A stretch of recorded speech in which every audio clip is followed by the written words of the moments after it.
ജീവിതമാകുന്ന കടലിലെ തിരമാലകളാണ് എല്ലാ അനുഭവങ്ങളും. അവ വരും പോവും, വരുന്നത് വരട്ടെ, നിൽക്കുന്നത് നിൽക്കട്ടെ, പോവുന്നത് പോവട്ടെ. ശുഭദിനം എന്ന് പറയുന്നു. അത്രേ ഉള്ളൂ. അങ്ങനെ കണക്കാക്കണം ജീവിതത്തെ. മേഘയുടെ കാര്യം ഞാൻ ആലോചിക്കുകയായിരുന്നു. മിടുക്കിയായ കുട്ടിയാണ്. ജീവിതത്തിൽ ഒരുപാട് അംബീഷ്യസ് ആണ് ആ കുട്ടി. ആ കുടുംബത്തിൻ്റെ ഒറ്റ പ്രതീക്ഷയാണ്. ആ വളരെ സ്നേഹം കൊടുത്ത് വളർത്തിയ കുഞ്ഞാണ്. അപ്പോൾ ആ കുട്ടി ആത്മഹത്യ ചെയ്യുമ്പോൾ അതിനു മുൻപ് സർവീസിൽ വന്നതിന് ശേഷം അല്ലെങ്കിൽ പഠിക്കുന്ന സമയത്ത് പരിചയപ്പെട്ട ഒരു സുഹൃത്തിനു വേണ്ടി ഏതെങ്കിലും തരത്തിൽ അവർ സമ്മർദ്ദം അനുഭവിച്ചിരുന്നു. തീർച്ചയായിട്ടും അത് പുറത്തു വരണം. ടോക്സിക് ആയിരുന്നോ ഇയാൾ? അറിയില്ല. ചില ബന്ധങ്ങൾ അങ്ങനെയാണ്.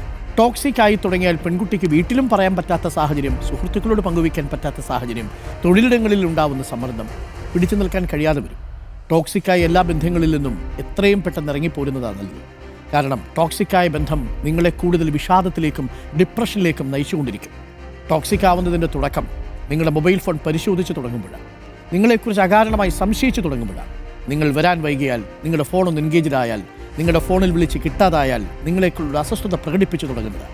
ആ നിമിഷം അയാൾ നിങ്ങളിലൂടെ അയാളെ മാത്രം സ്നേഹിക്കാൻ തുടങ്ങും. അയാൾ ടോക്സിക് ആവും. ഓർമ്മയുണ്ടാവട്ടെ.